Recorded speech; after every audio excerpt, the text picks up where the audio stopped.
வாழ்க வையகம், வாழ்க வையகம், வாழ்க வளமுடன். குரு வாழ்க, குருவே துணை. சிந்தனையை, உடல் நலத்தை சீர் அமைத்து ஒய்வேத்த குருவே வாழ்க. வாழ்க வளமுடன், வாழ்க வளமுடன், வாழ்க வையகம். கனடா ஸ்கை யோகா அறக்கட்டளையை சிறப்பாக நடத்தி வருகின்ற ஆன்மீக அன்புள்ளங்கள், குறிப்பாக பேராசிரியர் முனைவர் சிவசங்கரமையா அவர்கள் மற்றும் இந்த நிகழ்ச்சியில் தொடர்ந்து சிறப்பித்து வருகின்ற அன்பர்கள் அனைவருக்கும் அருட்தந்தை வேதாத்ரி மகர்ஷி அவர்கள் சார்பாக வாழ்க வளமுடன் என்ற வாழ்த்துக்களையும் எனது அன்பு கலந்த பணிவான வணக்கத்தையும் சமர்ப்பித்து, குருவின் குரல் வேதாத்திரிய தொடர் சிந்தனையின் 96ஆம் பாகத்தில் கருமையம், பரமாத்மா, ஜீவாத்மா, மனம், எண்ணம், இந்த தலைப்பின் 3வது பகுதியை இன்றைக்கு மேலும் சில கருத்துக்களை சிந்தைக்கு எடுத்துக்கொள்கின்றோம். சுத்த வெளியின் பேரறிவே பஞ்சபூதங்களில் பேட்டர்ன், பிரிசிஷன், ரெகுலாரிட்டி, தன்மை, துல்லியம், இயக்கச்சீர்மை என்ற விதிகளோடும் அதற்கேற்ற விளைவு என்ற கூடுதல் அறமாகவும் வெளிப்பட்டது. மேலும் ஜீவன்களில் ஸ்பரிசம், சுவை, வாசனை, பார்வை, ஓசை என்ற உணர்கின்ற ஐயறிவாகவும், மனிதனிடத்திலே சிந்தனை திறமாக, பகுத்தறிவாக மற்றும் செயலுக்கேற்ற விளைவு என்ற விதியாகவும் வெளிப்பட்டிருக்கிறது. ஜீவன்களின் சிந்தனை திறமானது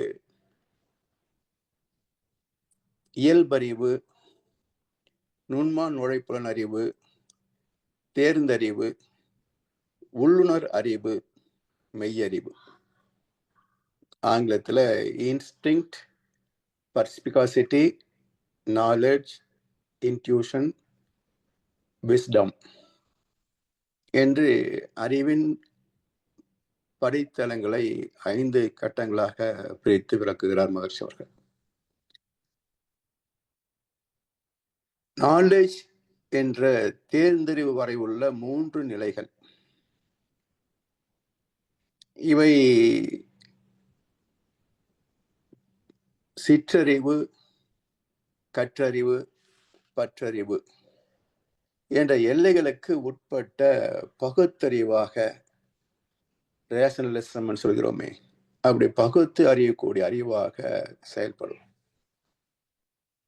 மனவேகம் குறைந்த நுண்மையில் இதுவே உள்ளுணர் அறிவாகவும், நோ மைண்ட் ஸ்டேட், மனமற்ற நிலையிலே மெய்யறிவாகவும் மேன்மை பெறும். 5 அறிவு வரை உள்ள ஜீவன்களில் உடல் சார்ந்தே வாழத்தக்கதாகவும், மனிதனில் மனம் சார்ந்தும் மன ஒடுக்கத்தில் அறிவு சார்ந்தும் வாழக்கூடிய திறம் பெற்றதாக வெளிப்பட்டது சுத்தவெளியின் பேரறிவு தான். தாம்பத்தியம், உணவு வகைகள், வாசனை பொருட்கள், காட்சி பொருட்கள், ஒளியும் இசையும் என்ற 5 வகை அனுபவங்களின் மூலம், 5 புலன்கள் மூலம் பெறுகின்ற இன்பங்களே சாஸ்வதம் என்று நம்புகின்ற மயக்கத்தில் ஆணவத்திடம் தன்னை அடகு வைத்த நிலை சிற்றறிவு. இந்த சிற்றறிவின் மறுமுனை பேரறிவு. பக்தி மார்க்கத்தில் தொடங்கி ஞான மார்க்கத்தில் வளர்ந்து முக்தியில் நிறைவு பெறுகின்ற சிற்றறிவின் வெற்றி பயணம். அதில் பெறக்கூடிய வெகுமதி தெய்வ தரிசனம். இன்பங்களை தூய்ப்பதற்கான வசதிகளை பெறவும், தன் ஆளுமை ஏற்கும் உறவும் நட்புமான மக்களை வசப்படுத்தவும் தேவையான நுட்பங்களை கற்றுக்கொள்கின்ற அறிவின் திறமை கற்றறிவு. ஆனாலும் கற்றது கைமண் அளவு, கல்லாதது உலகளவு என்று சில ஞானியர்கள் குறித்திருக்கிறார்கள். மகர்ஷி அவர்களும் எந்த ஒன்றை அறிந்திடில் இறைவன் முதல் உயிர் வரை அனைத்தையும் அறிந்து தெளியுமோ அந்த நுட்பமான கலையே பிரம்ம ஞானம் என்கிறார். அதாவது மனமானது 1 முதல் 7 அலை வேகங்களில் நிலைக்கின்ற போது பெறுகின்ற அறிவுக்கு முற்றறிவு என்று பெயர். வயிற்று பசியிலும் உடல் பசியிலும் சிக்கிய புலன்பற்று, மாடி மனை தோட்டம் துறவு, கோடிக்கணக்கான பணம் வாகனம் வசதிகள் போன்ற செல்வத்தில் சிக்கிய அறிவு பொருள் பற்று. பதவி, செல்வாக்கு, புகழ், அதிகாரம், உறவு, நட்பு போன்றவற்றில் பந்தித்து கொண்ட மக்கள் பற்று. இவை போன்ற உடல் சார்ந்த தேவைகளை இறுக பற்றி நிற்கின்ற அறிவே பற்றறிவு. இதிலிருந்து விடுபடுவதற்கான வழி, பற்றறிவிலிருந்து விடுபடுவதற்கான வழி என்ன? பற்றுக பற்று அற்றான் பற்றினை, அப்பற்றை பற்றுக பற்று விடற்கு என்கிறார் வல்லபிறந்தகை. அதாவது பற்றி கொள்ள வேண்டிய பரம்பொருள், பற்றி கொள்ள வேண்டிய பரம்பொருளை பற்ற தவறியதால் நாம் பற்றி கொண்ட அனைத்தும் பற்றாக்குறையாகவே இருக்கின்றன. இந்த பொருள், புகழ், செல்வாக்கு, புலன் இன்பங்களில் யாராவது நிறை பெற்றிருக்கிறார்களா என்று உலகெங்கிலும் தேடி பார்த்தால் ஆன்மீகத்தில் தேர்ச்சி பெற்றவர்களை தவிர மற்ற யாரும் நிறைய பெறவில்லை என்பதுதான் வரலாற்று உண்மையாக இருக்கும். காரணத்தை தான் வள்ளுவர் சொல்கின்றார், பற்றி கொள்ள வேண்டிய பரம்பொருளை பற்ற தவறிவிட்டீர்கள். அதனால் நீங்கள் பற்றி கொண்ட 4 வகை அம்சங்களிலேயும் எல்லாமே உங்களுக்கு பற்றாக்குறையாகவே தெரிகின்றன. அதனால் அற்றது பற்று எனில் உற்றது வீடு என்பார்கள். ஒரு நிறைவான வாழ்க்கை அமைய வேண்டும் என்றால் பற்றுகளை துறந்தால் அல்லாது கிட்டாது. அதனால் அற்றது பற்று எனில் உற்றது வீடு என்பார்கள். பொருள், புகழ், செல்வாக்கு, புலன் இன்பங்கள் என்ற உடலும் மனமும் சார்ந்த தேவைகள் அனைத்தும் அற்ற நிலையே, அருந்த நிலையே முக்தி, ஆத்ம தரிசனம் என்ற முழுமை நிலை. இப்படிப்பட்ட அறிவின் பயணத்தை மறந்த மானிடம்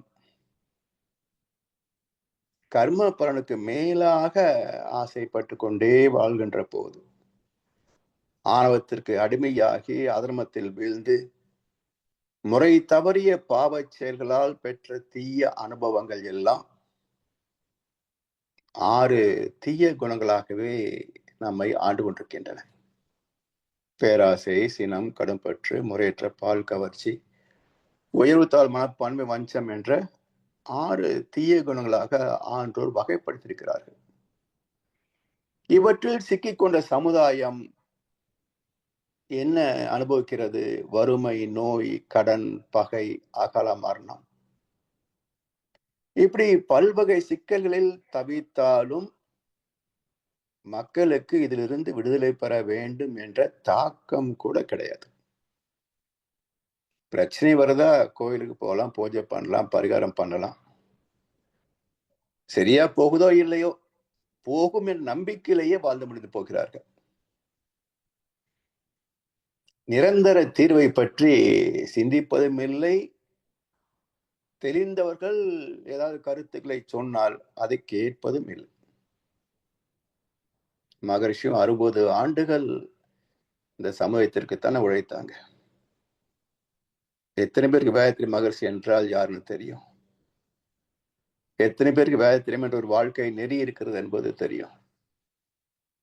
இதுதான் யதார்த்தம். எனவே இவர்கள் சந்திக்கின்ற இன்பத் துன்பம் கலந்ததே வாழ்க்கை என்று ஏற்றுக்கொண்ட அவலம்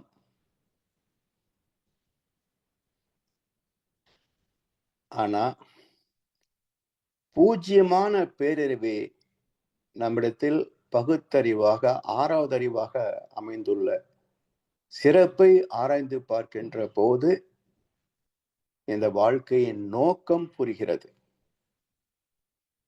என்ன புரிகிறது? அந்த எண்களை பாருங்களேன். 0 இறைநிலை, 6 பகுத்தறிவு. இந்த 6ஐயும் 0ஐயும் அமைப்பை கவனிச்சு பாருங்க. ஒரு புள்ளியில் தொடங்கி வட்டமாக மீண்டும் அதே புள்ளியில் முடிகின்ற அழகான எண் 0. 6 ஒரு புள்ளியில் தொடங்கி 270 பாகை வரைக்கும் வட்டமாக வந்து மீதமுள்ள 90 பாகை பயணித்தால் மீண்டும் 0ஐ தொட்டுவிடலாம். என்ன நிகழ்ந்தது என்றால் அந்த 270வது பாகைக்கு முன்பே அது திசை மாறுகிறது. திசை மாறி மீண்டும் அந்த குறைப்பட்ட அறிவிலேயே சிக்கிக் கொள்கிறது. இதுதான் அழகா சொன்னாரு கண்ணதாசன். எங்கே வாழ்க்கை தொடங்கும், அது எங்கே எவ்விதம் முடியும், இதுதான் வாழ்க்கை, இதுதான் பயணம் என்பது யாருக்கும் தெரியாது. பாதையெல்லாம் மாறி வரும், பயணம் முடிந்துவிடும். மாறுவதை புரிந்து கொண்டால் மயக்கம் தெளிந்துவிடும். 270 டிகிரிக்கு முன்பே பாதை மாறுகிறது. எங்க போய் முடியுது? அந்த பழைய வட்டத்திலேயே 6 அறிவு வரைக்கும் வந்த வரலாறு இருக்கே, அதுல 5 அறிவோ 4 அறிவோ அந்த வட்டத்திலே போய் முட்டி மோதி முடிந்து போகிறது. 270க்கு மேல் 90 பாகை உயர்ந்து எங்கே பயணம் துவங்கியதோ அதே புள்ளியில் முடிவதற்கு தெரியவில்லை. பாதையெல்லாம் மாறி போனது. இந்த மாற்றத்தை யார் எடுத்து சொல்வாங்க? தெளிவாக உணர்ந்த ஞானிகளே இந்த மாற்றத்தை நமக்கு எடுத்து காட்ட முடியும். அப்ப அவர்கள் சொல்லக்கூடிய கருத்துக்களை ஏற்று சிந்தித்து புரிந்து தெளிந்து பின்பற்றினால் தானே பயனடைய முடியும். இந்த 90 டிகிரி அடைவதும் அவ்வளவு லேசான காரியம் அல்ல. அதாவது மலை ஏறுபவர்கள் ஒரு குறிப்பிட்ட உயரம் வரைக்கும் எளிதில் ஏறி விடலாம். அதற்கு மேல் எடுத்து வைக்கின்ற ஒவ்வொரு அடியும் கடினமானதாக இருக்கும் என்று சொல்வார்கள். ஏன்னா அந்த கிராவிட்டி எதிர்த்து போகணும் இல்லையா? ஒவ்வொரு அடியும் கடினமாக இருக்கும் அப்படிம்பாங்க. அது போல இந்த 270 பாகைக்கு மேல் மீண்டும் பிறந்த இடத்திலேயே போய் இணைவது ஒவ்வொரு அடியும் மிக மிக கடினமானதுதான். அதனால் இடையில திரும்புவதே சுகமான வாழ்க்கை என்று மாறி போனது. இதிலிருந்து மாற்றம் பெற வேண்டும் என்றால் அதை முதலே சுட்டி காட்டக்கூடிய குரு நமக்கு அவசியம்.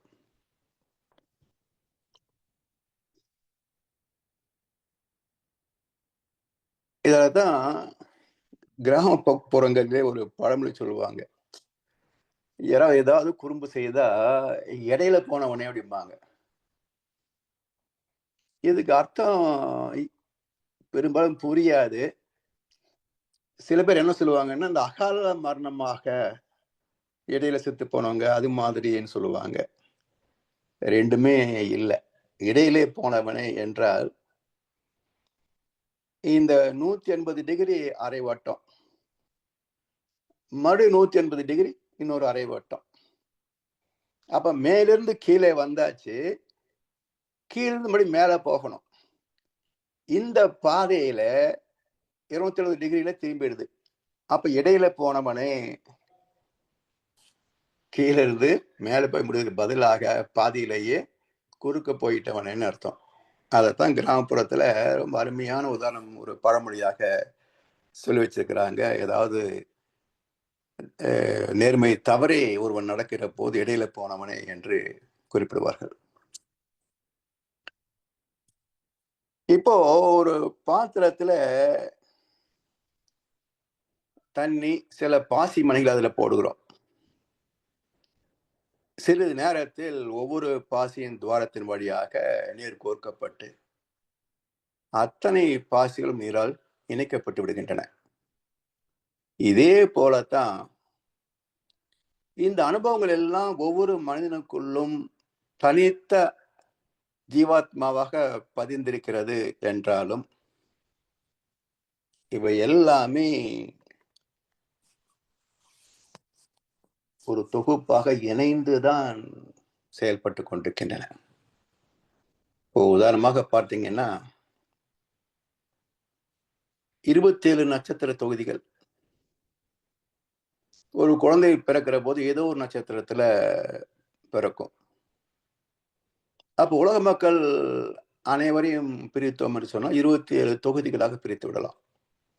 இந்த நட்சத்திரத்தில் பிறந்தவர்கள் இத்தனை பேர் என்று 820 கோடி மக்கள் தொகையை 27 தொகுதிகளாக பிரித்து விடலாம்.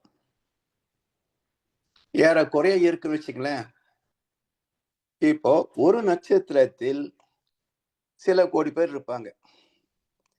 எல்லோரும் ஒன்று போல் இருக்கிறார்களா? ஒரே நட்சத்திரம். ஆனா ஒவ்வொருத்தருடைய வாழ்க்கை முறை வேறு வேறு.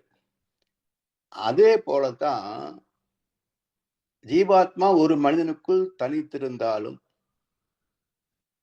அது ஒட்டுமொத்த காந்த களத்தோடு இணைந்தே இருக்கிறது. பரமாத்மாவிலே கலந்தே இருக்கிறது. அந்தந்த உடல்களில் சிறப்பாக இயங்கிக் கொண்டிருந்தாலும் அடிப்படையில் அனைத்து ஆத்மாக்களும் இணைந்தே உள்ளன. பரமாத்மா என்ற தூய்மையான காந்த களத்தோடு கலந்தே இருக்கின்றன. பரமாத்மா என்பது என்ன? Omnipresence, omniscience. நீக்கமற நிறைந்துள்ள உணரும் திறமுள்ள தெய்வம். With sensing faculty. சுத்தவழி உணர முடியாத தெய்வம். சரி, இப்ப அறிவியல் பார்வையில் பரமாத்மா ஜீவாத்மாவை விளக்க முடியுமா? மிக மில்லியன் டாலர் கொஸ்டின்றாங்களே, இது ட்ரில்லியன் டாலர் கொஸ்டின். ஏன்னா ஆன்மீக சொற்பொழிவுகள் ஏராளம், ஆத்மாவை பற்றி பேசுபவர்களும் ஏராளம். ஆனால் யாராவது இதுதான் ஆத்மா என்று விளக்கி இருக்கிறார்களா என்ற ஒரு கேள்வி எழுப்புகின்ற போது குழப்பி இருக்கிறார்கள் என்பதே பதிலாக இருக்கும். யாரும் விளக்கல, குழப்பி வச்சிருக்கிறாங்க. இப்ப இதுல இருந்து ஒரு தெளிவான விளக்கத்தை யார் தர முடியும், எப்படி கிடைக்கும் என்ற ஒரு வினா எழுப்புகின்ற போது வேதாத்திரியம் ஒன்றுதான் உலக மக்கள் அனைவருக்கும் விடையாக வந்து நிற்கிறது.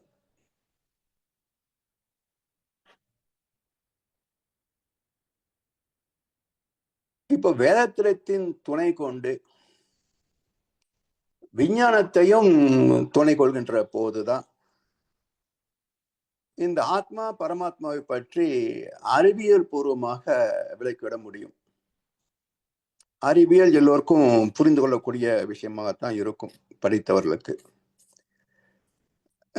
கல்லாதவர்களுக்கு கூட ஓரளவுக்கு இப்படித்தான் என்று விளங்கிக் கொள்ள முடியும்.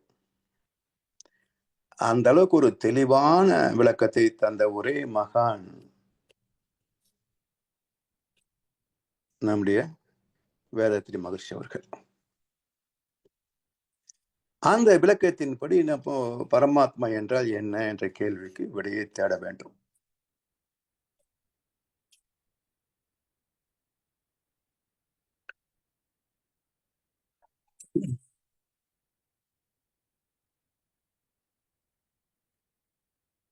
ஆத்மாவையும் பரமாத்மாவையும் பற்றிய விளக்கத்திற்கு வேதங்கள், அது குறிப்பாக பகவத்கீதை ஆத்மாவை பற்றி தான் முக்கியமாக பேசுகிறது.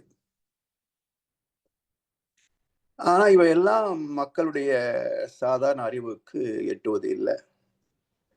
இதை உபன்யாசம் பண்ணுபவர்களுக்கு புரிந்து கொள்ளவில்லை என்பதுதான் அவருடைய விளக்கத்தை பார்க்கிற போது தெரிகிறது.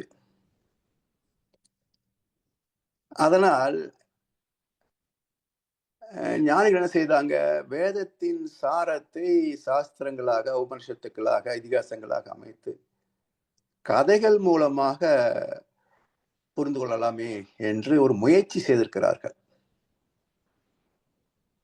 எழுதியும் வைத்திருக்கிறாங்க. இவர்கள் தெய்வத்தை தெளிவாக உணர்ந்த மதிவாதிகள். ஞானிகளும் சித்தர் பெருமக்களும் இந்த பிரபஞ்சத்தை, தெய்வத்தை தெளிவாக அனுபவத்தில் உணர்ந்த மதிவாதிகள். இவர்கள் எழுதி வைத்த உண்மைகளை பின்னாளில் கையில் எடுத்தது யார் என்றால் மதவாதிகள். மதிவாதிகள் எழுதிய கருத்துக்களை மதவாதிகள் கையில் எடுத்ததனால் குழப்பங்கள் விரிவாக பரவிவிட்டன. உலகமெங்கும் இந்த கருத்துக்கள் விரிவாக பரவியிருக்கின்றன, குழப்பமாகத்தான் பரவியிருக்கின்றன. அது மட்டுமல்ல, இதை பேசினாலே அவர் இன்னும் பெரிய உலகமாக மேதை மாதிரி ஒரு நினைப்பு, மற்றவர்கள் எல்லாம் தாழ்த்தி பேசக்கூடிய ஒரு அகங்காரம். இப்படி எதையோ சொல்லி மக்களை திசை மாற்றி விட்டார்கள். இப்போ ராமாயணம், மகாபாரதம், கந்த புராணம் இவையெல்லாம் மிகச்சிறந்த இதிகாசங்கள், எபிக்ஸ். இதுல என்ன சொல்ல வந்தாங்க என்பதை இவர்கள் விளக்கவில்லை. விளைவு என்ன? மக்கள் ராம பக்தர்களாகவும் கிருஷ்ண பக்தர்களாகவும் முருக பக்தர்களாகவும் மாறினார்களே தவிர யாரும் தான் ராமனாக, கிருஷ்ணனாக, முருகனாக வாழ வேண்டும் என்று ஆசைப்படவே இல்லை.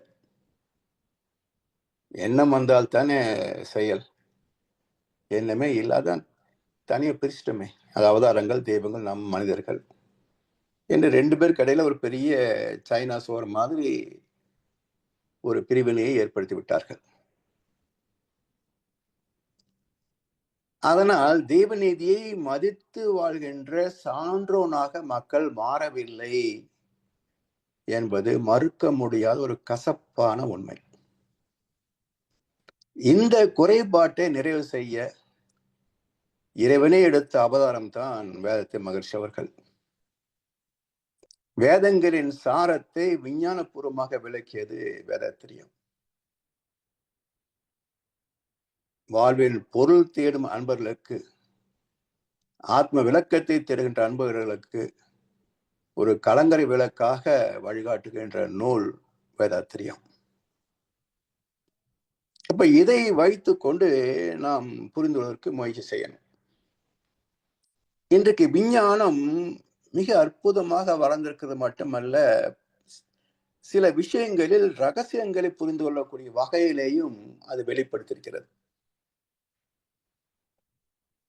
பொதுவாக விஞ்ஞானம் புதுமைகளை கண்டெடுப்பதை என்ன சொல்லுவாங்க, இன்வென்ஷன் அப்படிம்பாங்க, கண்டுபிடித்தல் அப்படின்னு.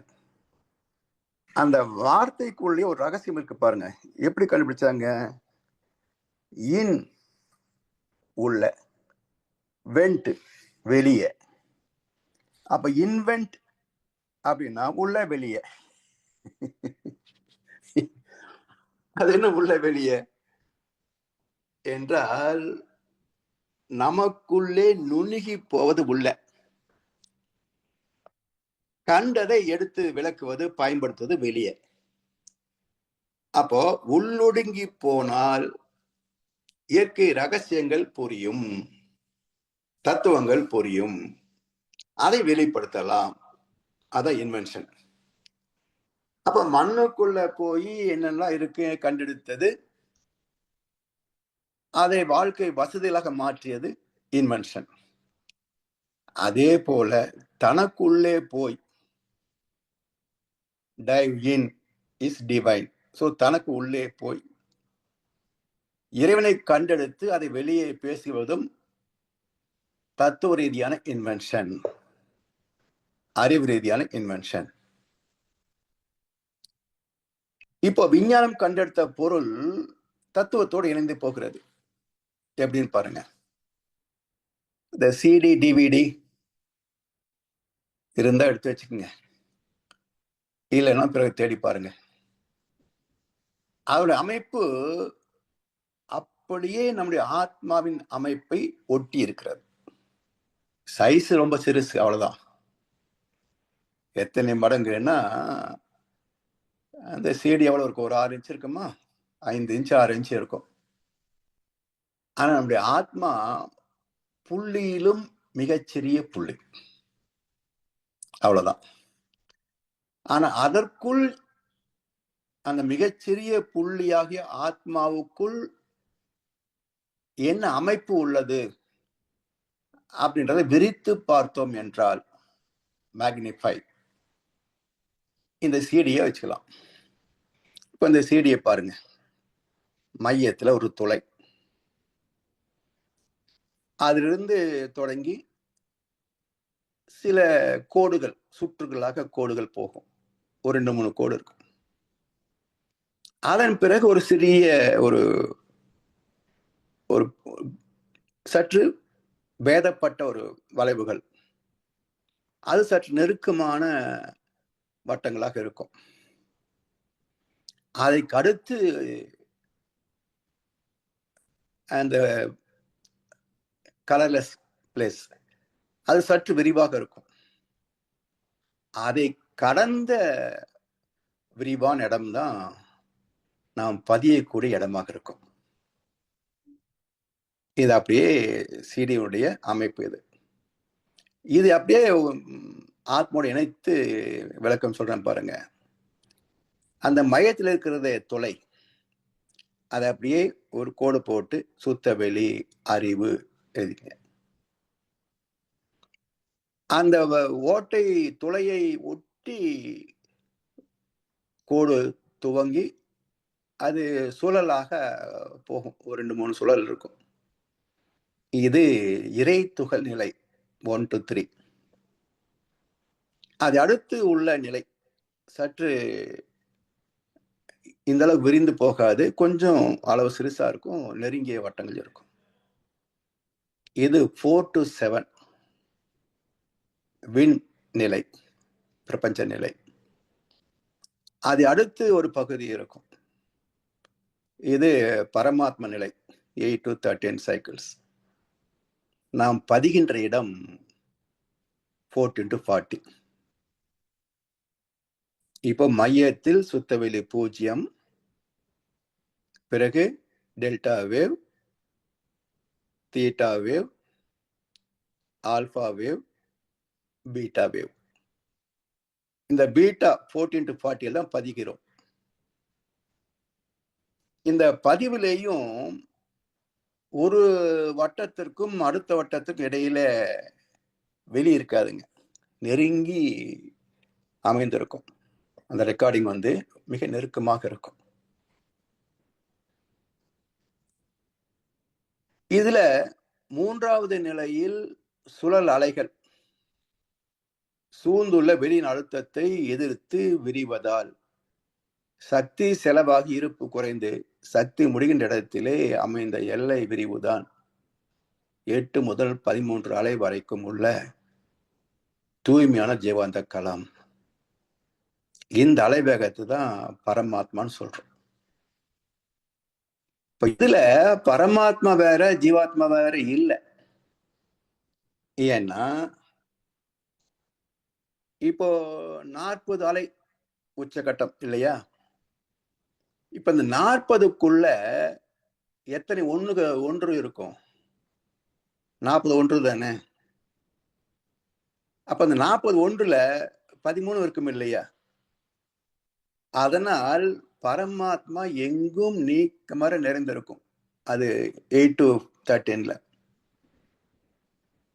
அதற்குள் பின்னப்பட்ட ஜீவனாக ஆத்மா ஜீவாத்மா அமைகிறது. இதனுடைய அனுபவங்கள் 14 to 40ல பதியும். அதனால் எல்லா சூரிய குடும்பங்களிலும் இதே ஜீவாந்த தன்மை உள்ளதனால் பரமாத்மா எங்கும் நிறைந்துள்ளதாக வேதங்கள் மறை நூல்கள் கூறுகின்றன. இப்ப அறிவியல் பார்வையில் பார்க்கிற போது இந்த டிவிடியில் உள்ளது போல, சிடியில் உள்ளது போல அந்த 3வது நிலை எடுத்து பார்த்தீங்கன்னா 8 முதல் 13 வரைக்கும் உள்ள பரமாத்ம நிலை. இந்த இடத்தில் உள்ள காந்த களத்தின் ஈர்ப்பால்,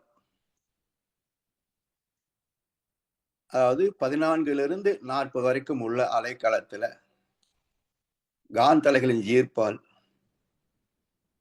நுண்ணுயிர் முதல் கொண்டு நாம் வரைக்கும் அந்த அனுபவங்கள் எல்லாம் ஈர்த்து சுருக்கி இருப்பாக்கப்பட்டு அதுவே சஞ்சித் கர்மா பிராது கர்மா என்ற 2 அடுக்களாக பிரித்து பேசப்படுகின்றன. இதுதான் நம்ம ஜீவாத்மான்னு சொல்கின்றோம்.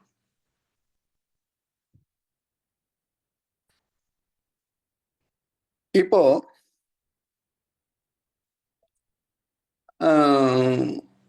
இறைத்துகள் முதல் ஜீவாத்மா வரை ஒவ்வொரு இயக்கத்திலும் மையம் கொண்ட பின்னப்பட்ட சுத்த வெளியான அறிவு. இறைத்துகளையும் மையத்துல சுத்த வெளியின் அறிவு தான் பின்னப்பட்ட நிலையில மையம் கொண்டிருக்கிறது. விண் 1 முதல் 7 அங்கேயும் இதே இறைத்துகள் தான் சுத்தவெளியின் அறிவு தான் பின்னப்பட்டிருக்கு. 1 முதல் 13 இங்கேயும் அதே மையம். 1 முதல் 40 இங்கேயும் அதே சுத்தவெளி தான் மையம். இப்போ சுத்தவெளியில் உள்ள அந்த அறிவின் பேரறிவினுடைய தரம், குவாலிட்டி, இறைத்துகள் முதல் ஜீவாத்மா வரைக்கும் அது பேதப்பட்டு இருக்குமா என்றால் பேதமே கிடையாது.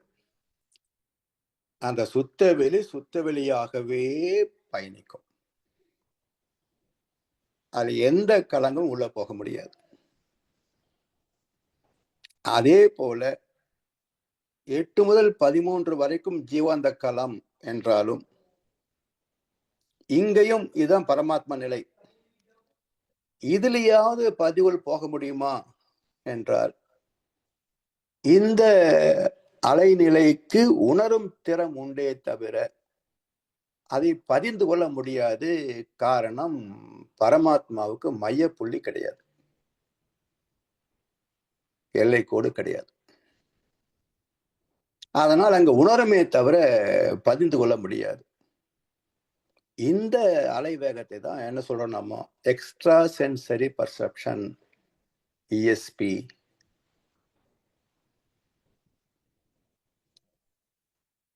பதினான்கிலிருந்து 40 வரைக்கும் தான் ரெக்கார்டிங்ஸ் எல்லாமே. ஏன் என்றால் இது உடல் என்ற எல்லைக்குள் அமைந்ததனால் எல்லைகளுக்கு மைய புள்ளி உண்டு.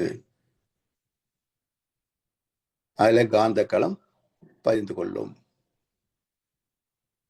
அதனால பரிணாமத்தில் சுத்தவினுடைய பேரறிவின் தன்மை எந்த நிலையிலையும் மாற்றம் அடைவது இல்லை. இதுதான் மாறாத ஒன்றுன்னு சொல்றாங்க இல்லையா? சுத்தவெளி மாறியதனால்தான் பிரபஞ்சம் தோன்றியது. அந்த பிரபஞ்சத்திற்குள்ளேயும் ஒவ்வொரு இறைத்துகள் முதல் மனித ஆத்மா வரைக்கும் மையத்தில் அது வீற்றிருந்தாலும் அது எந்த தரமாற்றமும் அடைவதில்லை என்பதனால்தான் இது மாற்றம் இல்லாததுன்னு சொல்லுவாங்க.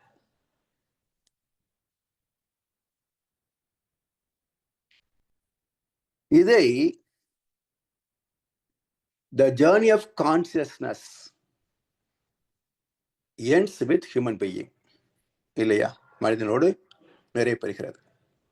அதனால் human being is a sample of the universe. ஒவ்வொரு மனிதனும் பிரபஞ்சத்தின் பிரதிநிதியே. இதைத்தான் மகிழ்ச்சி சொல்லுவாங்க, அண்டத்தில் கடவுளாய் அழைக்கப்படுபவன் பிண்டத்துள் உயிரென பேசப்படுகிறான். கண்டத்து மேலே கருவில் நிலைத்தவன் அண்டத்தும் பிண்டத்தும் அவனையே காண்கின்றான். எனவே நமது உயிரில் இருந்து எழுகின்ற காந்தலைகள் 40 சுழல் வரைக்கும் விரிந்து போய் முடிகின்றன. இதிலே அனுபவங்கள் ஜீவன்களின் நுண்ணுயிர் முதல் மனிதன் வரைக்கும் உள்ள ஜீவன்களின் அனுபவங்கள் பதிந்த நிலை, பதிகின்ற நிலை 14 முதல் 40 வரையிலான 27 அலை சுழல்கள். இப்ப ஏற்கனவே நான் சொல்லியிருக்கேன், விண் எப்படி உயிரானது என்ற கேள்விக்கு விளக்கம் சொன்ன போது, விண்ணோடு 27 நட்சத்திர தொகுதிகளின் அலைகள், நவகோள்களின் அலைகள், பூமியின் பஞ்சபூத தெய்வீக விகிதாச்சாரம், இந்த மூன்றும் கலந்த போது இறை துகளே ஜீவந்த துகள் ஆகிறது, விண்ணே உயிராகிறது என்று சொன்னோம். அதற்கான ப்ரூஃப் தான் இது. 27 அலை நீளங்களில் அனுபவங்கள் பதிகின்றன. இது மனசுன்னு சொல்றோம். பதிவுகள் ஜீவாத்மா மனசுன்னு பேசுறோம். ஒரு பெண் குழந்தை அல்லது ஒரு பெண் கருவானால் 10 மாதங்களிலே பிரசவம் நடக்கும். 10 மாதம்னா 306 நாள் கிடையாதுங்க, 270 முதல் 280 வரைக்கும் தான். அப்ப 275 அப்படின்னாலே 9 மாசம் தான் கணக்கு வரும், 10 மாசம் கிடையாது. அப்ப ஏன் 10 சொல்றோம்? ஏதோ ஒரு நட்சத்திரத்தில் தான் கருவாகும். அப்ப அதிலிருந்து ஒரு வட்டம் 27, மறுவட்டம் 27, 10 வட்டம் 270. அப்ப நட்சத்திரங்களில் 10 வட்டங்கள் முடிவதனால 10 மாத கணக்கு. சரி, பெண் குழந்தை பிறந்ததுன்னு சொன்னா 13 வயது முடிந்து 14வது வயதிலே பருவம் எய்தும். பருவம் வந்த பிறகு ஒவ்வொரு மாதமும் 27 நாட்கள் முடிந்து 28ஆம் நாள் விளக்காகும். ஆரோக்கியமான கருப்பை என்றால் 28வது நாள் விளக்காகும். பிறகு அடுத்த முட்டை தயாராகும். இப்படி அந்த முட்டை கருவுற்றால் குழந்தை பிறக்கும் இல்லையா? 40 வயது வரைக்கும் மகப்பேறு காலம். 27 குழந்தைகளை ஒரு கருப்பை பெற்றெடுக்கக்கூடிய திறம் உள்ளது. அதனால்தான் குசேலனுக்கு 27 குழந்தைகள் அப்படின்னு ஒரு குறிப்பை சொல்லி வச்சாங்க. கண்ணதாசனுடைய ஒரு பாடலில் வேடிக்கையான ஒரு பாட்டு உண்டு. வருஷம் ஒரு பிள்ளை பெற்றெடுத்தேன், அப்போ வயசு 26 ஆச்சுன்னு சொல்லுவார். அது எப்படி வருஷம் ஒரு பிள்ளை பெற்றெடுத்தா இப்ப வயசு எப்படி 26 ஆகும் என்று இது வேடிக்கையாக ரசித்த காலம் உண்டு. இப்ப மனவளக்கலைக்கு வந்த பிறகு இந்த கருத்தை நாம் சிந்திக்கின்ற போது கண்ணதாசன் ஒரு நுட்பத்தை வச்சிருக்கிறார். வருஷம் ஒரு பிள்ளை பெத்தெடுத்தேன், இப்ப வயசு 26 ஆச்சு, யாருக்குன்னு சொல்லல. நாம் நினைச்சுட்டோம் அம்மாவுக்குன்னு, யாருக்குன்னு சொல்லல. 27வது குழந்தை பிறக்கிற போது, வருஷம் ஒரு குழந்தையா பிறக்குது, 27வது குழந்தை பிறக்கிற போது முதல் குழந்தைக்கு வயசு என்னங்க? 26 தானே. எனவே அந்த 27 நட்சத்திரங்களுடைய தாக்கம் 27 சந்ததியை உருவாக்கக்கூடிய ஆற்றல் ஒரு பெண்ணின் கருப்பைக்கு இருந்தது. இன்னைக்கு இல்லை. இப்படி 4 நிலைகளிலேயும் இந்த 27 எண்கள் வருவதனால நட்சத்திரங்களின் தாக்கமே நாம் வருவதற்கு முக்கியமான காரணம். அது மட்டுமல்ல, அந்த நட்சத்திரங்களின் ரசாயன தன்மைக்கு ஏற்ப குணங்களும் அமைகின்றன. அதனால் என்னென்ன நட்சத்திரத்தில் பிறந்தவர்களுக்கு என்னென்ன குணங்கள் இருக்கும் என்பது பொதுவாக பொருந்தும் எல்லோருக்கும். சிலது பேதப்படும். காரணம் அவருடைய சஞ்சித பிராப்த கர்ம வினைகள். பொதுவாக நட்சத்திரனுடைய குணங்கள் பொருந்தும். சரி, இப்போ மன அலை வேகம் 1 முதல் 40 வரை என்று பொதுவாக நாம் குறிப்பிட்டு பேசினாலும், மகரிஷி ஒரு சொற்பொழிவிலே சொன்ன ஒரு கருத்து, மனதை அளக்க முடியாது, அளப்பதற்குரிய கருவியும் கிடையாது என்றார். எல்லாரும் மைண்ட் ஃப்ரீக்வன்சின்னு தான் பேசுறோம்.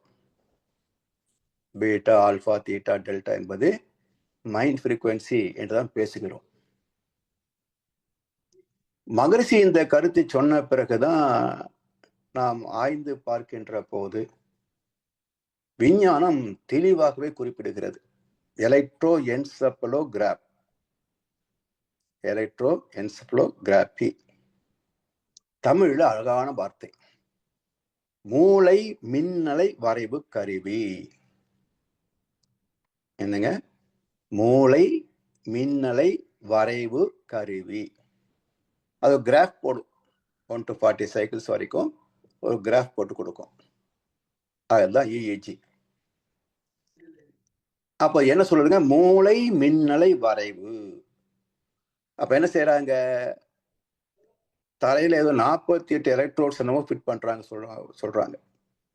அந்த டெஸ்ட் எடுத்தவங்க 40, 45, 48 வரைக்கும் இருக்கும், அவ்வளவு எலக்ட்ரோட்ஸ் தலையில ஃபிட் பண்றாங்க அப்படின்ட்டு. அப்ப இதெல்லாம் என்ன செய்யுதுங்க? மூளையின் அதிர்வுகளை அளக்கின்றன. மூளையின் அதிர்வுகளைத்தான் அளக்கின்றன. அதை அந்த பேப்பர்ல வரைபடமாக தருகிறது. இதுதான் மூளை மின்னலை வரைவு. அப்படி என்றால் இந்த அதிர்வுகளுக்கு மூலம் ஒரு நுண்ணிய ஆற்றல், மூளையிலே தோன்றிய அதிர்வுகளுக்கு காரணம் ஒரு நுண்ணிய ஆற்றல். அந்த ஆற்றல் என்ன? characterized biomagnetic field. characterized biomagnetic field. சஞ்சிதம் பிராரதம் என்ற முன்வினை தன்வினை என்ற 2 அடுக்கு வினைப்பதிவுகளின்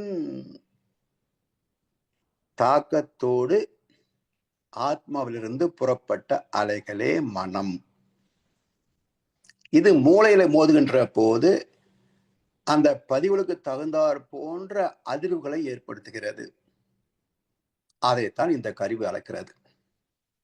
அதனால் ஆத்மாவிலிருந்து மூளையை தொடுகின்ற வரைக்கும் உள்ள நுண்ணிய அலை இயக்கம், அலை அதிர்வுகள், மன அலைகள், இவற்றை அளப்பதற்கு கருவியும் கிடையாது, அளக்கவும் முடியாது.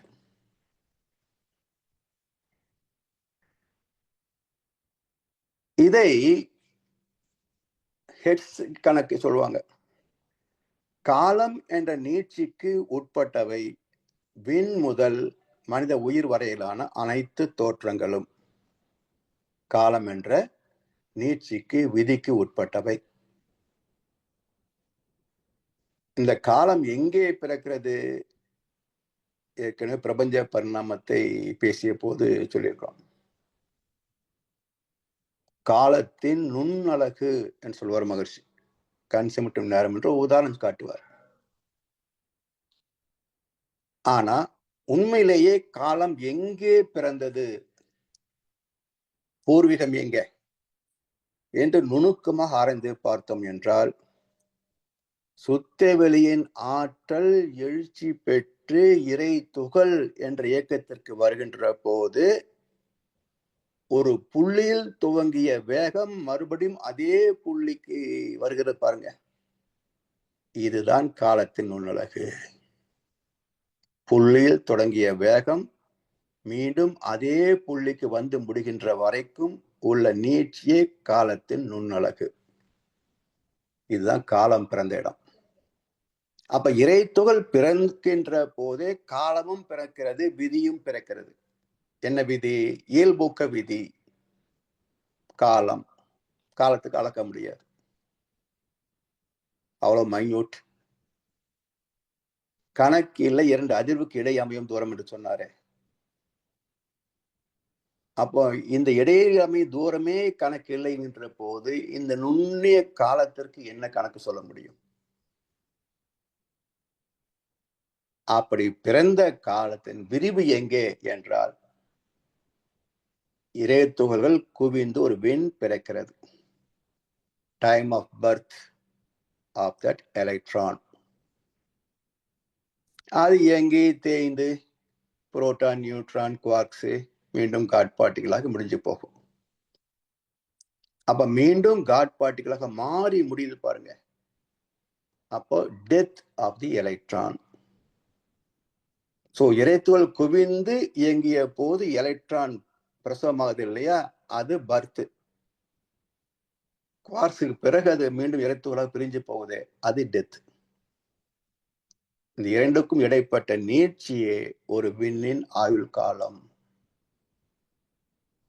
இதே போல தாயின் கருப்பையில உயிர் சேர்கின்ற போது உருவாகின்ற ஆத்மா, அதான் நம்முடைய டைம் ஆஃப் பர்த். அதை கணக்கிட முடியாது, ஆனால் பிரசவமான கணக்கை எடுத்துக்கிறோம். எப்போ முடிகிறோம்? இந்த தேசத்து போயிட்டாருன்றோம். ஆனா இந்த உடல் சிதைவதற்கு மேலும் சில நாள் ஆகும். உடல் சிதைவதற்கு மேலும் சில நாள் ஆகும். அதான் நம்முடைய டைம் ஆஃப் டெத். பொதுவாக நம்முடைய கணக்குப்படி ஆயுள் காலம் என்பது பிரசவமான தேதியிலிருந்து செத்த நிலை வரைக்கும் 120 years மேக்சிமம்.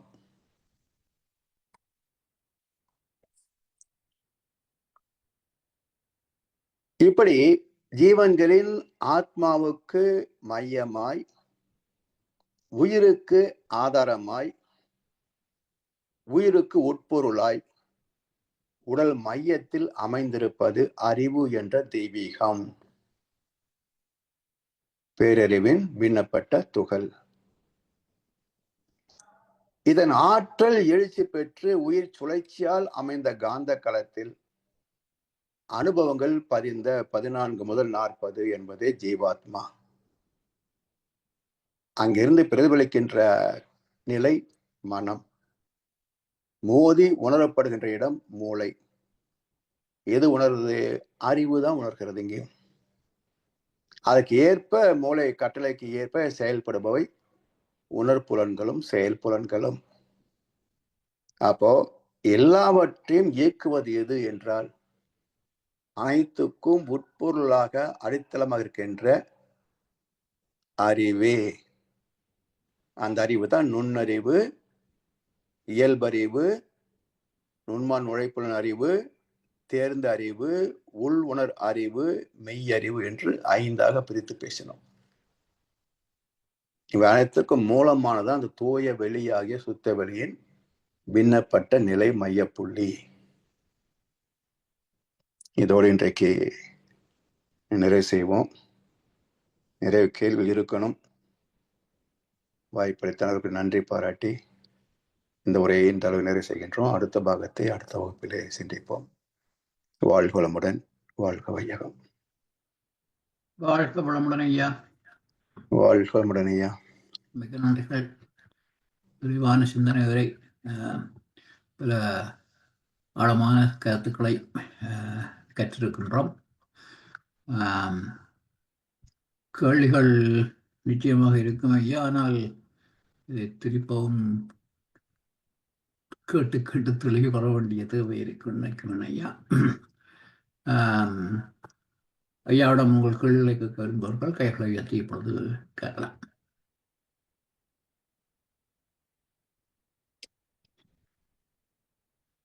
ஜனார் ஐயா. ஐயா வாழ்க வளமுடன்.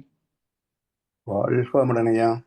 சிறப்பான சிந்தனை ஐயா. ஒரு இடத்த கேள்வி இயக்கம் என்று நினைக்க முதலே நீங்க அப்படியே அடுக்கி கொண்டே போறீங்க ஸ்டெப் பை ஸ்டெப்பா.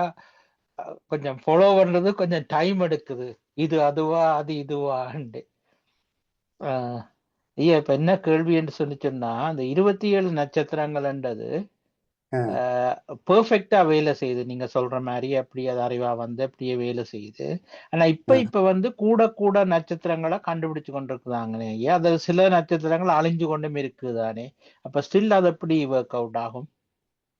அது நட்சத்திரங்கள் அழிவதற்கெல்லாம் ரொம்ப காலமாகுங்க ஐயா. அழிவு இருக்கும். ஏன்னா எல்லா இயக்கங்களுக்கும் முடிவு உண்டு. ஆனா முடிகின்ற காலம் வந்து மிக நீண்டது. நாம மனிதன் பிறந்து இருப்பது போலெல்லாம் நட்சத்திரங்களோ விண்களோ இறந்து இருக்காது. அது நிறைய செய்திகள் இந்த யூடியூப்ல வாட்ஸ்அப்ல நிறைய யூடியூப் விஞ்ஞானம் நிறைய இருக்கிறாங்க. யூடியூப் நிறைய இருக்கிறாங்க ஐயா. அதோட இந்த தூரம் வந்து கிரகங்கள்ல விட நட்சத்திரங்கள் கூட தூரமா இருக்கு தானே. ஆமா. அந்த வேவ்ஸ் கூட அவ்வளவு தூரத்தை இருந்து எங்கட மனித அந்த எங்கட ப்ளூ பிரிண்ட் அஃபெக்ட் பண்ணுமோ? அதாவதுங்கய்யா, நீ ஒரு சிம்பிள் எக்ஸாம்பிள் பாருங்க. இப்போ ஒரு ஒயரு, ஒரு பிளக், ஒரு பல்பு வச்சுக்கோங்க, ஹோல்டர் பல்ப் வச்சுக்கோங்க. இப்போ நம்ம சாக்கெட்ல ஃபிக்ஸ் பண்ணோம்னா பல்ப் எரியும் இல்லையா?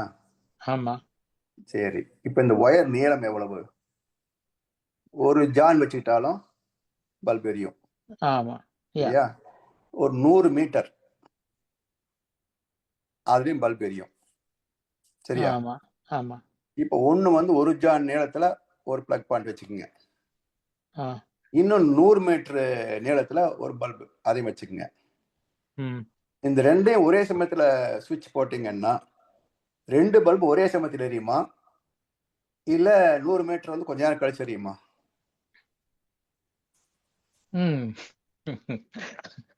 நல்ல கேள்வி ஐயா. ஒரே சமயம் தானே? ஒரே சமயம் தான். ஆமா. அப்போ அந்த 100 மீட்டர் ஒயர் எலக்ட்ரான் எப்படி கடந்தது? அதே மாதிரிதான் எத்தனை தூரத்தில் நட்சத்திரங்கள் இருந்தாலும் எண்ணம் எழுந்த உடனேயே அங்க ரிஃப்ளெக்ட் ஆயிடும். எண்ணம் எழும் இடம் ஒரு புள்ளி ஆகும். இயங்கி முடிக்கும் களமோ அகண்டாகாரம். You cannot pluck a rose without disturbing a distant star. Okay. ஆமா. அது இங்க ஒரு பூவை பறிச்சா கூட ஒரு நட்சத்திரத்துல அசைவு இருந்தா அது சயின்ஸ் உடைய ஸ்டேட்மெண்ட் தான். ஆமா. சிறப்பையா. இன்னும் திருப்பி கேட்கணும். கடைசியில அந்த அறிவை பற்றி இருக்க அறிய வேணும். அது பிறகு நான் யூடியூபை கேட்டு பார்க்கறேன் ஐயா. மற்றவர்கள் நேர்த்தமனை கொடுத்தாம. வாழ்க வளமுடன். நன்றி. வாழ்க வளமுடன்.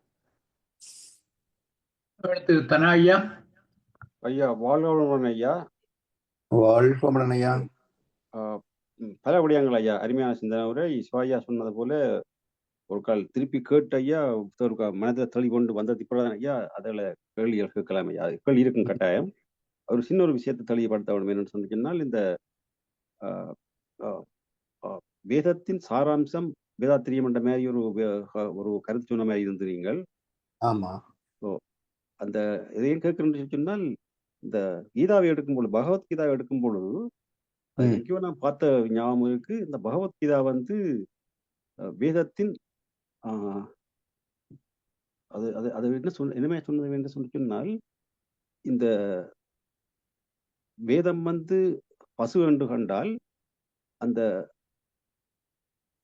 கீதை வந்து பால். அந்த ம். பசு அந்த அதாவது வந்து அதன் சாராம்சம் அதே போல ம். கருத்து சொல்லி அப்படி பார்க்கும் பொழுது ம். இப்ப நீங்கள் அந்த கீதா உபதேசம் எல்லாம் நீங்கள் எல்லாம் மேம்படி எழுதி இருக்கிறீர்கள். அப்ப ம். எல்லாத்தையும் பார்க்கும் பொழுது இந்த வேதாத்திரியமும் வேதம் ரெண்டும் ம். வந்து ஓரளவுக்கு அப்ப வேதாத்திரிய அந்த சாராம்சத்தை எடுக்கும் பொழுது அந்த மகரிஷி வந்து அதே வேதத்தை படிச்சு அப்படி இல்லாம அப்படி எடுத்தாரா இல்லாட்டி அவரே ஒரு சுதந்திரமாக எடுத்தாரா? அது சுதந்திரமா எடுத்தமே தான் அதாவது நான் மகர்ஷி ஒரு கவிதை சொல்றாங்க, வேதத்தை யான் படித்ததில்லை, ஓம் வேதத்தின் உட்பொருளாய் என்னை கண்டேன்.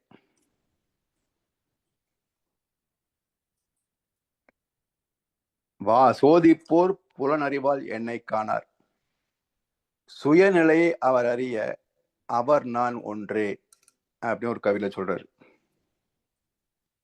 அந்த கவி முழுக்க நீங்க ஞானக்கலைஞர் ரெஃபர் பண்ணி பாருங்க. முதல் வரி வேதத்தை யான் படித்ததில்லை, எனினும் வேதத்தின் உட்பொருளாய் என்னை கண்டேன் அப்படிம்பார். அப்ப வேதத்தின் உட்பொருள் என்ன? இறைநிலை. அப்ப இறைநிலையே நானாகவும் வந்திருக்கிறது என்பதை கண்டேன். ஐயா ஐயா ஐயா மற்றது ஐயா இப்ப இந்த கீதாவை வந்து எழுதியது வந்து வேத வியாசர் அப்படித்தானே ஐயா? ஆமா ஆமா. அந்த வேதத்தை செய்ததும் வந்து வேதத்தை தொகுத்தவரா இல்லாட்டி அவர் தான் அதை உருவாக்கினவரா? எழுதியவர்னு சொல்றாங்க. அப்ப அவர்தான் அந்த ஒரிஜின். ஆமா. அதாவது 3 வேதங்களும் 4வது வேதமாக பகவத்கீதையும் எழுதியது வியாசர் அப்படின்னு சொல்லுவாங்க. சரியா, ரைட். Okay okay okay. அதர்வன வேதம் வியாசர் எழுந்தது அல்ல. ரைட். வாழ்முறையா இன்றைய சிந்தனை அருமையான சிந்தனை ஐயா. யூடியூப்ல திருப்பி கேட்கணும் ஐயா. நான் கேட்டு பிரதி பிறகுதான் ஐயா வருங்காலங்கள்ல கேள்விகள் அதை பற்றி கட்டாயம் பெறும் ஐயா. கேள்விகள் ஆழமான கருத்து இது. மிக ஆழம் ஐயா, மிக ஆழம். இதே நான் எடுக்கிறதுக்கே கிட்டத்தட்ட 30 வருஷம் ஆச்சு. வாழ்வளமுடன் ஐயா. நன்றி. அந்த புக்கு ஆத்மாவை பற்றி அறிய விளக்கம் புக் எழுதும் போதுதான் இந்த டயக்ராம் வந்து எனக்கு தோணுச்சு. அப்புறம் அந்த சிடி எடுத்து பார்க்குற போது அந்த அமைப்பு கிட்டத்தட்ட அதே மாதிரி இருந்தது. ஐயா எனக்கு ஐயா நான் உங்களை இப்ப ஐயா அந்த உங்களோட சிந்தனைகளை அடிக்கடி யூடியூப்ல கேட்கணும் ஐயா. கேட்கும்போது எனக்கு மனதில் உள்ளது வந்து சிந்தனையை அதை கேட்டுட்டு போய்க்கு ஐயா உலகத்தையும் அப்படி செய்தார். இவ்வளத்துக்கு உலகத்தை ஆராய்ச்சி செய்து ஐயாக்கு ரெண்டு டைம் கிடைச்சது. உலகத்துக்கு இந்த ஒர்க் பண்ணிக்கொண்டு உலகத்தையும் செய்யறது வந்து ஒரு சாதாரண காரியம் ஒன்று இல்லை. அப்படி இருக்கும் அது அது அது என்ன சொல்றீங்க, சாமிஜுடைய ஆசீர்வாதம் தான் அதெல்லாம். இதெல்லாம் நான் வந்து புக்ஸ் எழுத ஆரம்பிச்சது வந்து ஆபீஸ்க்கு போயிட்டு இருக்கும் போதே பகவத்கீதைக்கு முதல் விளக்கம் எழுத ஆரம்பிச்சேன். ஸோ தினமும் ஆஃபீஸ் முடிச்சுட்டு 5 மணிக்கு வந்த வீட்டுக்கு வந்தேன்னா 12 o'clock வரைக்கும் இந்த வேலையை பார்ப்பேன். அப்படி எழுதுனது தான் அதான் இந்த எல்லாம். அப்புறம் தொடர்ந்து அப்படியே ஒவ்வொரு புத்தகமாக எழுத சிந்தனை ஆராய்ச்சி அப்படியே போக போக இந்த ஆத்மாவை பற்றி நான் எழுத ஆரம்பித்தது தெளிவாக புரிஞ்சிட்டது வந்து கிட்டத்தட்ட 2020 நினைக்கிறேன். 20 பிறகுதான் இருக்கும். ஸோ அது பிறகுதான் வந்து இப்படி விரிவாக விளக்க முடியுது. அதனால தொடர்ந்து ஒரு சிந்தனை ஆராய்ச்சி அப்படியே வந்தா தான் கிட்டத்தட்ட எனக்கு 30 வருஷம் ஆயிருக்குன்னு வச்சுங்களேன். அந்த அளவுக்கு இது ஒரு மிக ஆழமான ஒரு சிந்தனை. இது கேட்கிற போது புரிஞ்ச மாதிரியே இருக்கும். ஆமாய்யா. பிறகு நினைச்சு பார்த்தீங்கன்னா ஒண்ணுமே நினைவுக்கு வராது. இது மகர்ஷி கிளாஸ்ல நிறைய கிளாஸ்ல நான் வந்து இது மாதிரி அவசரப்பட்டிருக்கேன். கேட்கும் போதெல்லாம் புரியுற மாதிரியா இருக்கும். அதுக்கப்புறம் என்ன சொன்னாங்க யோசிச்சு பார்த்தா ஒண்ணுமே நினைவு கட்டாது. ஏன்னா அந்த ஃப்ரீக்குவன்சி வந்து மாறும். சாமி பேசும்போது நம்ம கவனிக்கிற போது ஃப்ரீக்குவன்சி இருக்கிறதும், பிறகு நார்மல் லெவலில் வந்த பிறகு இருக்கிற ஃப்ரீக்குவன்சி மாறுறதுனால அந்த லோ ஃப்ரீக்குவன்சியில் ரிசீவ் பண்ணதுமே நமக்கு நினைவுக்கு வராது. ஸோ இதை அப்படியே தொடர்ந்து சிந்திக்கத்தான் அது வாசமாகும். ஸோ இந்த ரெக்கார்டிங் வந்து ஒரு தடவை கேட்டால் கூட அவ்வளோ ஈஸியாக புரியுமான்ற சந்தேகம் தான். சில முறை கேட்கணும். என்னுடைய அனுபவம் சில முறை கேட்டால் தான் புரிய வரும். ஆமாய்யா ஐயா. இதுலயா ஒரு பர்சனல் கேள்வி சொல்லி உங்க பார்க்கும் பொழுது அப்ப உங்கள்ட்ட best part of the live வந்து இதுக்குள்ள கணக்க போயிருக்கு பார்க்க தெரியுது 30 வருஷம்னு சொல்றீங்க. அப்படி இருக்கும்போது உங்கள்ட்ட பர்சனல் லைவ் அதாவது வந்து குடும்பம் பிள்ளைகள் அப்படி இப்படின்னு சொல்லி உங்களுக்கு அதெல்லாமே மனைவி பார்த்துட்டாங்க. நான் ஒன்றும் பிள்ளைகளை வளர்க்கல, அவங்க வளர்த்ததுதான். அவங்களுக்கு தேவைகளை செய்து கொடுத்தோம், கூட உதவி செய்தோம், அவ்வளவுதான். தவிர இதெல்லாம் ஐயா பூர்வகால புண்ணியம் ஐயா. அது பூர்வகால புண்ணியம் தான் சொல்லணும் ஐயா. நன்றிகள் ஐயா. வாழ்க வளமுடன். வாழ்க வளமுடன். வாழ்க வளமுடன் ஐயா. எனக்கும் சில கேள்விகள் இருக்கு ஐயா. ஆனால் இந்த வீடியோவை 2 தரம் கேட்டு தான் கேட்க வேண்டும். நான் அப்பதான் அந்த கேள்விக்குரிய பதிலும் புரியும். அதுதான் ஐயா. எனவே நாங்கள் இத்துடன் கேள்வி பகுதியை நிறைவு செய்வோம் ஐயா. சரிங்கய்யா. வாழ்க வளமுடன். வாழ்க வளமுடன். இதுவரை நேரமும் குருவன்குரல் வகுப்பு 96 இந்த வகுப்பை சிறப்பாக நமக்கு நடாத்திய முதுநிலை பேராசிரியர் பழனிசாமி ஐயாவுக்கு நமது மனமார்ந்த நன்றிகளை தெரிவிப்பதோடு ஐயாவுக்கு ஒரு வாழ்த்து தெரிவிப்போம். பேராசிரியர் பழனிசாமி ஐயா அவரது உடல் நலம், மனவளம், பொருளாதார வளம், அவர்தம் அன்பு குடும்பம், அவரது வேதாத்திரிய தொண்டு